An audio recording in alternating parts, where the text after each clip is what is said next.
안녕하십니까. 남강문학협회 제27회 문학교실을 시작하겠습니다. 5월도 마지막 주가 되었습니다.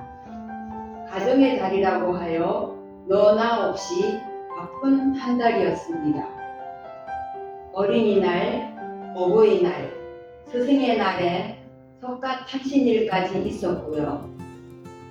두 분 선생님도 아주 바쁜 한 달이었지요. 네. 전 김영수 선생님께 여쭙겠습니다. 지난 한 달 동안 문학과 관련된 일정을 말씀해 주세요.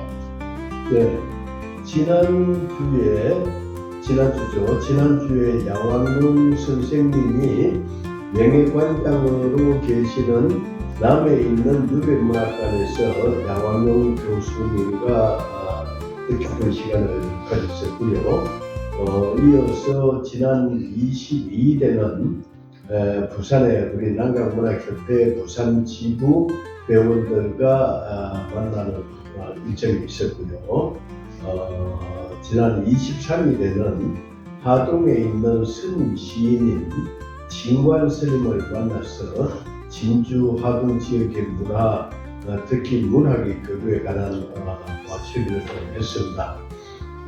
그리고 어제 25일에는 진주 성묘공원에 있는 시도문학관에서 김여정 시인과 김정희 시도시인, 김지연 소설가의 문학비 제막식에 참석했습니다. 이 방금 언급드린 세 분 중에 김여정 시인은 이미 타계하셨지만 이 세 분 작가들은 한때 대한민국 여류문학계의 3인방이라고 일컬어질 정도로 한국 문학에 남긴 발자취는 지대합니다. 그런데 그 좀 안타까운 일은 김정희 시조 시인의 연세가 올해 93세라고 합니다. 제가 2년 전에 뵀을 때는 아주 건강하게 보였는데 이제는 스스로의 몸도 가누기가 어려워서 휠체어에 의지해서 이동하는 것을 봤습니다. 참 안타깝습니다. 일신문학회 원로 오셨던 김여정 선배님 시인님과 시조문학관 관장이시며 원로이신 김정희 시조시인과 일신문학회 발행인이자 고문이신 김지연 소설가이십니다. 여성 세 분의 문학비는 국내 최초로 김창현 씨의 기획이 한국 문일협회의 후원으로 이루어졌습니다. 오늘 먼 곳에서 축하하러 오신 여러 문인님들과 그리고 이어서 오후에는 제1회 차의 날 행사에 참여했습니다. 특히 정부에서 5월 25일을 차의 날로 지정 공포하게 된 데는 진주 지역의 차인들의 활동 덕분이라고 봐야죠. 이를 기념하기 위해서 전국에서 차인들 약 500명이 모여 진주 촉성루에서 차의 날 승부식을 겸한 제1회 차의 날 행사를 가지게 된 것입니다. 원래부터 정부가 5월 25일은 차의 날로 공식 지정하였다는 소식을 이 선생님이 좀 설명해 주시죠. 네, 탱크도 차를 좋아하죠. 네. 네, 차에 관한 한 진주 사람들의 자부심은 대단합니다. 오늘 국가기념일로 공식적으로 지정되었지만 사실 진주에서 이미 46년 전인 1980년부터 5월 25일을 차의 날로 지정하여 매년 기념식을 거행하고 있었습니다. 당시 이전 최초로 아이만 박종환 선생님을 비롯한 몇몇 분이 진주 차인회를 조직하여 차 문화 보급과 발전 방향에 대하여 논의를 하면서 5월 25일을 차의 날로 정하고 내년 행사를 가졌습니다. 진주에서 차의 날로 정한 5월 25일을 정부에서도 차의 날로 정했죠. 오늘 촉성부에서 행사를 가졌는데 전국에서 약 500여 명의 차인들이 운집을 했습니다. 진주시에서는 너무 많은 차인들이 운집하자 촉성로가 생긴 후 가장 많은 사람들이 입장한 것 같다고 하면서 혹시 사고가 생길까봐 굉장히 신경을 쓰는 눈치였습니다. 오늘 김기원 회장님과 김용수 시인님이 참석을 했습니다. 아이 박종환 선생님도 이미 작고하셨지만은 아이 선생과 김기원 회장은 각별한 사이였기 때문에 46년 전에 진주 차인회가 결성될 때 그때 김기원 선생님도 공동 발기 중에 한 분으로 참여한 것으로 제가 알고 있습니다. 차와 관련해서 우리 남강문화협회의 회장이신 김기원 교수님을 빼놓을 수는 없죠. 김 교수님은 학술지를 제외하더라도 총 9권의 시집을 출간하였는데 교수님의 시에서 차라는 말이 들어가지 않은 시를 찾기가 어려울 정도입니다. 그래서 사람들은 김기원 교수님을 가리켜 차시인이라고 하기도 하고 기성전차라는 우스갯소리를 하기도 합니다. 그런 와중에도 새생명 강명의 일도 해야 하고 잠잠히 시도 쓰고 또 유튜브 영상도 제작해야 하니 정말 바쁘시겠습니다. 아마 안 늙을 틈도 없을 겁니다. 네, 낱말이죠. 늙는다는 표현은 아직 제게는 어울리지 않은 표현입니다. 사실 저는 얼마 전까지만 해도 스스로 젊었다는 표현도 잘 쓰지 않았습니다. 젊었다기보다 또 우리 어리다는 표현을 좀 많이 썼는데 어느 때문에 보니까 할아버지가 돼 있네요. 그건 혼자만의 생각이죠. 여하튼 젊게 살아간다는 긍정적인 마인드를 가진 것이 중요하겠죠. 네, 열심히 하겠습니다. 오늘은 이정림 시인의 시를 가지고 낭송과 대담을 이어가겠습니다. 방송에 들어가기에 앞서 구독과 좋아요를 눌러주십시오. 구독 신청하시는 방법은 유튜브에 접속하신 후 우측 상단에 있는 돋보기 모양을 클릭하시면 검색란이 나오는데 이 검색란에 거의도사라고 치면 바로 접속이 됩니다. 접속이 되면 일단 구독과 좋아요를 누르신 후 문화강좌 프로그램에 접속하실 수 있습니다. 많이 응원하고 구독해 주십시오. 본 방송에 들어가겠습니다. 우선 이 선생님께서 시를 낭송해 주십시오.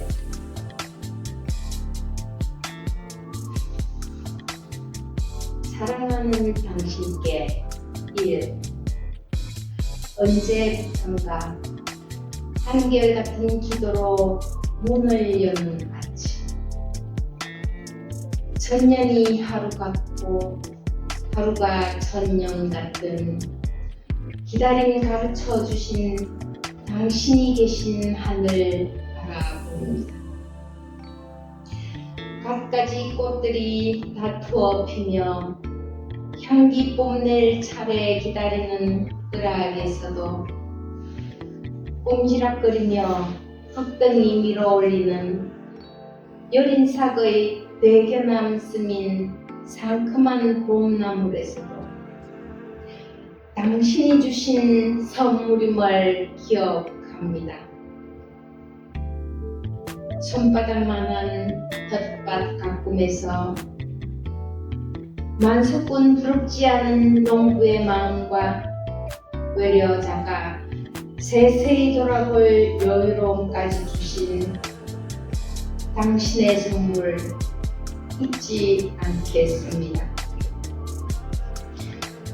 그 끝 가늠할 수 없는 당신의 보살핌과 깊은 사랑에 감사하오며 눈부신 생명 선사해 주심과 열린 하루길을 함께해 주실 것을 믿으며 오늘도 감사한 마음으로 걷겠습니다. 네, 잘 들었습니다. 이 시는 한편의 시이면서도 마치 기도문처럼 읽힙니다. 언제부터인가 한결같은 기도로 문을 여는 아침. 이 첫 구절에서 우리는 하루를 시작하는 마음을 만납니다. 그 마음은 급하지 않았습니다. 화려하지도 않습니다. 깊고 고요합니다. 오늘은 이 작품을 놓고 시 속에 당신은 누구인지, 작은 텃밭과 여린 싹은 어떤 의미인지, 그리고 감사하는 마음으로 하루를 걷는다는 것이 우리의 삶에 어떤 울림을 주는지 이야기 나누어 보겠습니다. 이정임 시인님, 먼저 어떤 마음으로 이 작품을 쓰시게 되었는지 여쭙고 싶습니다. 네, 이 시는 특별한 사건에서 출발한 것은 아닙니다. 오히려 너무나 평범한 아침에서 시작되었습니다. 아침에 눈을 뜨고 기도하는 마음으로 하루를 바라보는 순간이 있습니다. 나이가 들어갈수록 사람은 큰 것보다 작은 것에서 더 깊은 감동을 받게 됩니다. 꽃이 피는 것, 흙밭에 싹이 올라오는 것, 작은 풀 하나가 흙을 밀고 올라오는 것, 그 모든 것이 예전에는 그냥 자연의 일로 보였는데 어느 순간부터는 선물처럼 느껴졌습니다. 그래서 이 시의 중심에는 감사가 있습니다. 살아있음에 대한 감사하고 하루가 열렸다는 것에 대한 감사하고 또 그리고 그 하루를 함께 해주는 그 어떤 존재, 그것이 절대적 존재일 수도 있고요. 그 모든 것에 대한 감사입니다. 말씀을 듣고 보니 이 시에 당신이라는 말이 복합적으로 다가오는 것 같습니다. 독자에 따라서는 사랑하는 사람으로 읽을 수도 있고 하늘이나 주님, 부처님 혹은 우리의 삶을 지켜주는 절대적인 존재로 읽을 수도 있을 것 같습니다. 이정임 시인께서 이 시에서 지칭한 당신은 누구입니까? 저는 이 시의 당신을 하나로 고정하고 싶지는 않았습니다. 물론 신앙적인 대상으로 읽을 수도 있습니다. 부처님일 수도 있고 하느님일 수도 있고, 하지만 더 넓게 보면 당신은 나를 오늘까지 살게 한 모든 은혜의 이름이라고 생각합니다. 부모일 수도 있고 떠난 사람일 수도 있고 지금의 내 삶을 지켜주는 가족일 수도 있습니다. 종교가 아닌 그냥 하늘일 수도 있습니다. 이 시에서 화자는 하늘을 바라봅니다. 당신이 계신 하늘을 바라봅니다. 여기서 하늘은 단순한 공간이 아닙니다. 그리움의 자리이고 기도의 자리이며 감사의 방향입니다. 그래서 이 시의 당신은 내가 함부로 잊어서는 안 되는 존재, 내 삶을 낮은 곳에서 받쳐준 존재로 읽어야 합니다. 네. 당신이 특정한 한 사람이라기보다 삶의 은혜 전체를 부르는 말이라는 해석이군요. 김효수 시인께서는 이 작품 속에 당신을 어떻게 해석하시나요? 당신이라는 말은 참 묘한 말입니다. 가까운 사람에게 쓰이고 또 존경하는 대상에게도 쓰이고 때로는 눈에 보이지 않는 절대자에게 쓸 수도 있습니다. 작가인 이정임 선생님도 당신의 대상이 복합적이라고 했으므로 저도 그렇게 따라가야죠. 또 뭐 실제 그렇게 보이기도 합니다. 저도 이 시에서 그 대상을 너무 분명하게 못 받고 싶지는 않았습니다. 독자가 자기 삶 속에 당신을 떠올렸으면 했습니다. 누군가에게는 어머니일 수도 있고 누군가에게는 헤어진 연인일 수도 있고 또 누군가에게는 먼저 떠난 배우자일 수도 있고 누군가에게는 하나님이나 부처님일 수도 있습니다. 중요한 것은 그 당신으로 인해 내가 오늘도 감사할 수 있다는 것입니다. 방송을 듣고 나니 이 시의 중심 정서가 더욱 분명해집니다. 시인님, 이 작품은 전체적으로 슬픔보다는 감사에 가까운 시로 보입니다. 하지만 그 감사 속에는 오래 기다린 사람의 쓸쓸함도 함께 느껴집니다. 천년이 하루 같고 하루가 천년 같은 기다림. 이 구절은 어떻게 보아야 할까요? 제가 봤을 때 이 구절은 시간의 길이를 말하는 것이 아니라 마음의 깊이를 말하는 것으로 보입니다. 기다림이라는 것은 참 이상합니다.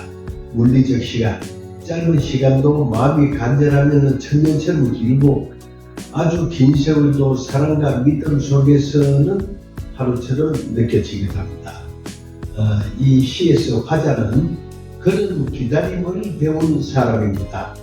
기다림을 통해 원망하는 것이 아니라 기다림을 통해 감사하는 쪽으로 마음이 변해간 사람입니다. 그래서 이 시는 단순한 감사의 시가 아니라 기다림을 지나온 뒤에 얻은 감사의 시라고 말할 수 있습니다. 네, 저도 그 부분이 이 시의 핵심이라고 생각합니다. 처음부터 감사하는 사람은 많지 않습니다. 사람은 기다리고 아파하고 잃어보고 뭔가를 견뎌낸 뒤에야 비로소 감사의 자리에 도달하는 경우가 많습니다. 이 시의 감사는 가벼운 감사가 아닙니다. 고맙습니다 하고 쉽게 지나가는 감사가 아니라 오랜 세월을 통과한 사람의 감사입니다. 그래서 독자가 읽을 때 마음이 차분해지고 자기 삶을 돌아보게 됩니다. 이 시에는 을아, 꽃, 연인싹, 나물, 텃밭 같은 이미지가 나옵니다. 특히 손바닥만한 텃밭이라는 표현이 인상적입니다. 시인님, 이 작은 텃밭은 어떤 의미입니까? 텃밭은 실제의 텃밭이기도 하지만 동시에 한 사람의 삶의 크기이기도 합니다. 젊을 때는 큰 세상을 꿈꿉니다. 큰 성공, 큰 명예, 큰 성취를 바라보고 나아가고 있습니다. 그런데 어느 순간 손바닥만한 텃밭 하나만 있어도 삶이 충분히 깊어질 수 있다는 것을 알게 됩니다. 싹이 나는 것을 기다리고 작은 나물 하나를 바라보는 일 속에도 우주가 들어있습니다. 그래서 만석 꿈 부럽지 않은 농부의 마음이라고 표현했을 것 같습니다. 그렇죠? 네. 가진 것이 많아서 부자인 것이 아니라 작은 것을 크게 느낄 수 있어서 부자입니다.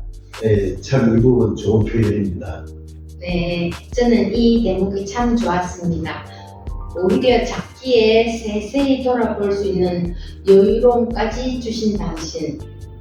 보통 사람들은 작다는 것을 부족함으로 생각합니다. 작은 집, 작은 밭, 작은 삶, 작은 자리. 그런데 이 시에서는 작기 때문에 더 자세히 볼 수 있다고 말합니다. 이것이 아주 중요한 시선입니다. 작은 것은 결핍이 아니라 깊이 바라볼 수 있는 기회가 됩니다. 손바닥만한 텃밭은 겸손한 삶의 자리이고 동시에 충만한 우주의 자리입니다. 결국 이 시에서는 작은 텃밭은 가난하거나 초라한 공간이 아니라 삶의 진실을 만나는 자리군요. 네. 또 하나 눈에 띄는 부분은 여린 싹이 흙덩이를 밀어 올리는 장면입니다. 옴지락거리며 흙덩이를 밀어 올리는 여린 싹의 대견함. 이 장면은 아주 작지만 힘이 있습니다. 이정림 시인께서는 이 부분을 말씀해 주시죠. 네, 저는 봄날 애기 손보다 더 가녀린 작은 새싹이 단단하게 얼어붙은 땅을 헤집고 올라오는, 그래서 동토의 땅에서 새싹을 키우는 신비라고 할까요? 생명의 경이로움을 받습니다. 손가락으로 건드리면 부러지고 맙니다. 그런데 그 작은 싹이 두텁고 단단한 흙을 밀고 올라옵니다. 생명이 가진 힘입니다. 이 시는 큰 산이나 거대한 바다를 말하지 않습니다. 아주 작은 싹 하나를 통해 생명의 눈부심을 말합니다. 그래서 마지막에 눈부신 생명을 선사해 주심이라는 구절이 자연스럽게 이어집니다. 이 시에서 생명은 당연한 것이 아닙니다. 하늘의 선물입니다. 그런 것처럼 우리의 삶도 하늘의 견고한 선물입니다. 예, 맞죠. 사람은 살아있다는 사실을 너무 쉽게 잊습니다. 숨 쉬는 것, 눈 뜨는 것, 걷는 것, 하루를 맞이하는 것, 이 모든 것이 사실은 놀라운 일입니다. 봄나물 하나가 단단한 대지를 뚫고 올라오는 것을 보면서 생명의 힘을 다시 배웁니다. 그 작고 여린 것이 자기 길을 알고 올라옵니다. 사람도 그렇습니다. 때로는 힘이 없어 보이고 세상에 눌려 있는 것 같아도 생명의 힘을 잃지 않는다면 다시 올라옵니다. 그 마음을 이 시에 담았습니다. 이 시는 분명히 신앙적인 색채가 있습니다. 기도, 하늘, 보살핌, 사랑, 감사 같은 단어들이 나오지요. 그런데 특정 종교의 교리로 닫혀 있지는 않습니다. 오히려 누구나 자기 방식으로 읽을 수 있습니다.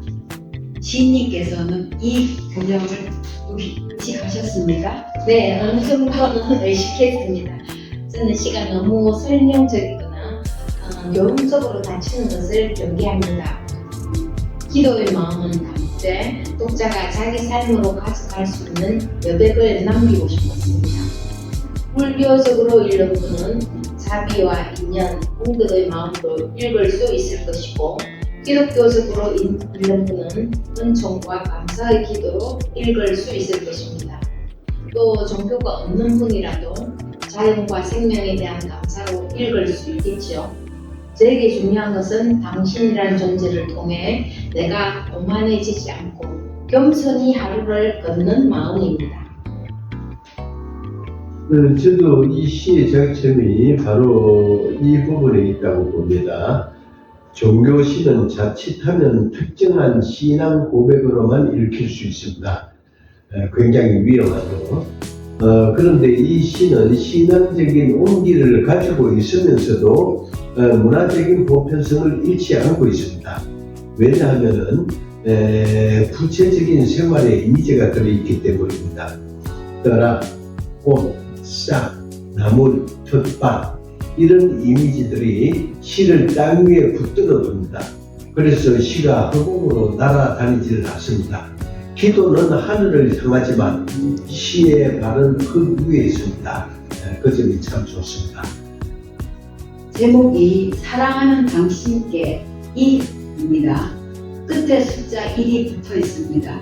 이것은 앞으로 이어질 연작의 가능성으로 봐도 될까요?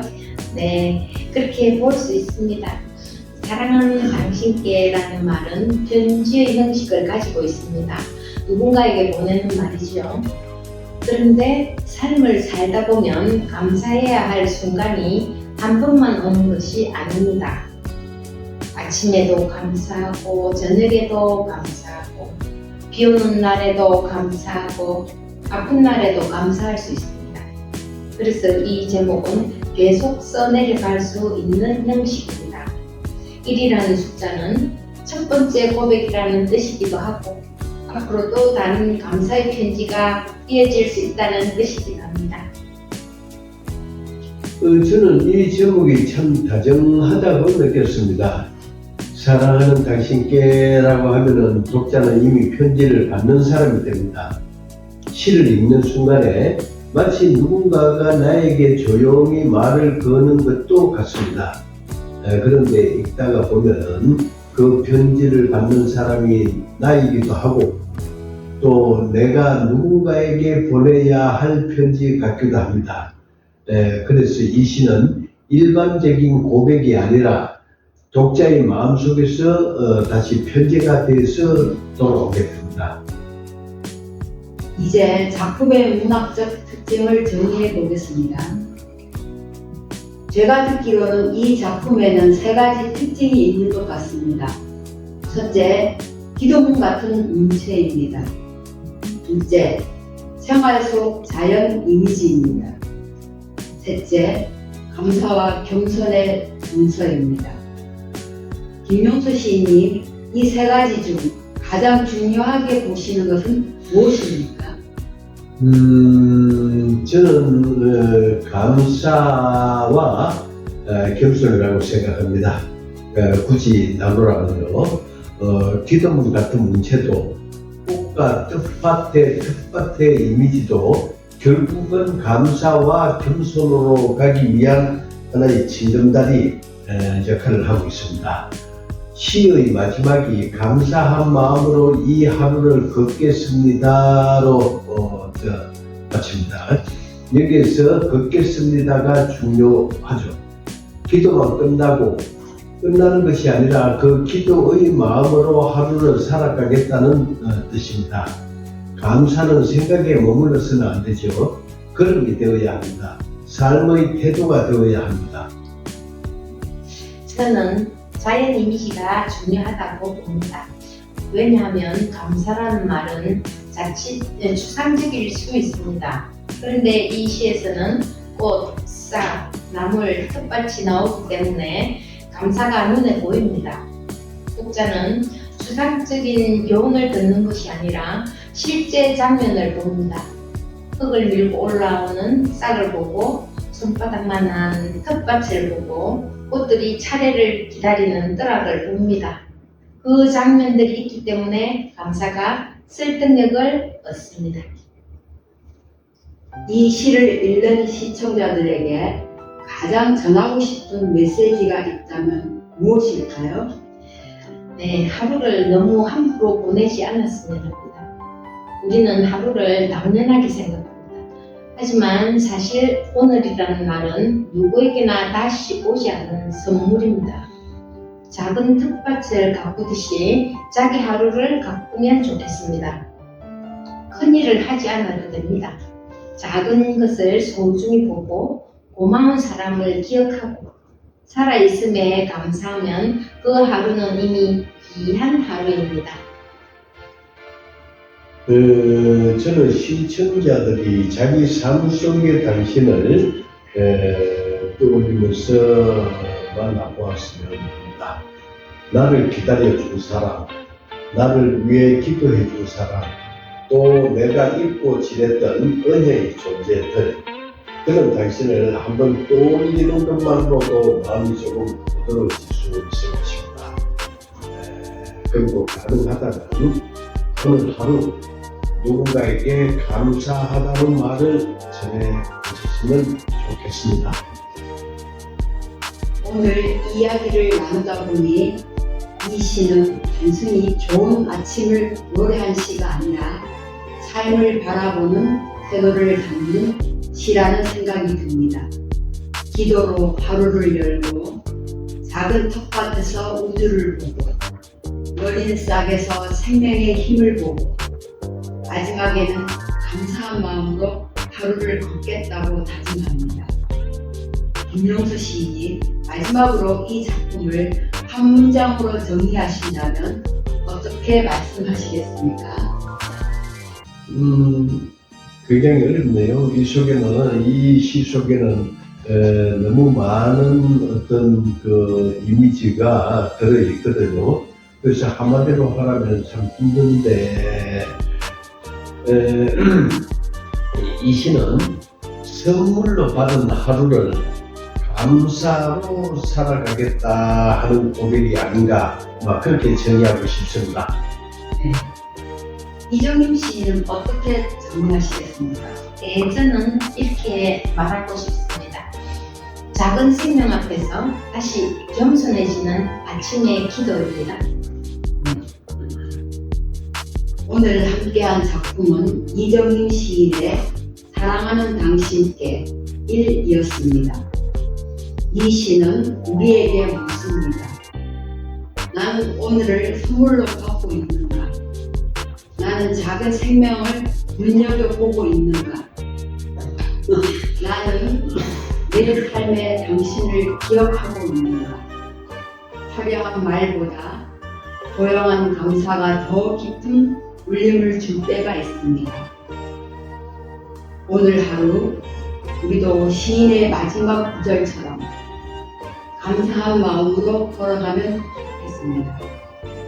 함께 해주신 김용수 시인님, 이정임 시인님 고맙습니다. 고맙습니다. 네, 고맙습니다.